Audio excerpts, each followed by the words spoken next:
Some city council members say they want to let Atlanta voters decide on the future of the planned police training center. Keisha Waites says she will introduce a proposal to place a referendum regarding what opponents call Cop City on the November ballot. The city told activists this week it could not begin the process of verifying all those signatures on a similar petition they presented to the clerk's office. Fox 5's Christopher King speaks with that council member. Councilwoman Keisha Waites says she supports a public safety training center, but she says the decision on the facility's future ultimately should belong to the people.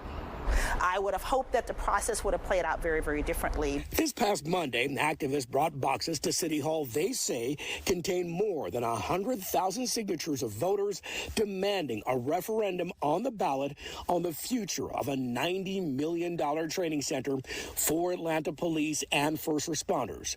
The city clerk's office, however, said it would not begin the verification process. I am not pleased with that decision, and I don't believe that that is reflective of the entire body of council, nor do I believe that that's reflective of the will of the people. City Council member Keisha Waites says that's why she will introduce a proposal granting City Council the power to place the item on the ballot. Ultimately, on Monday, that is the goal, is to introduce legislation to have this measure decided by the voters of Atlanta. It's my hope in November of this year that the voters of Atlanta will make that decision. Opponents of what they call Cop City launched a petition drive this summer to let voters decide on the facility.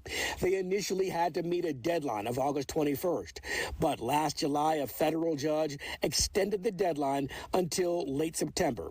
An appeals court paused the extension pending the outcome of an appeal by the city.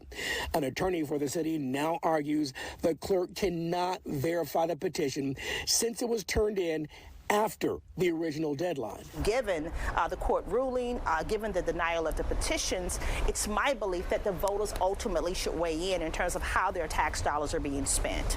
Council member Liliana Bakhtiari says she is considering a similar measure. Council member Waites will introduce her proposal at the next city council meeting on Monday. And the mayor's office would not comment for this story. At City Hall, Christopher King, Fox 5 News.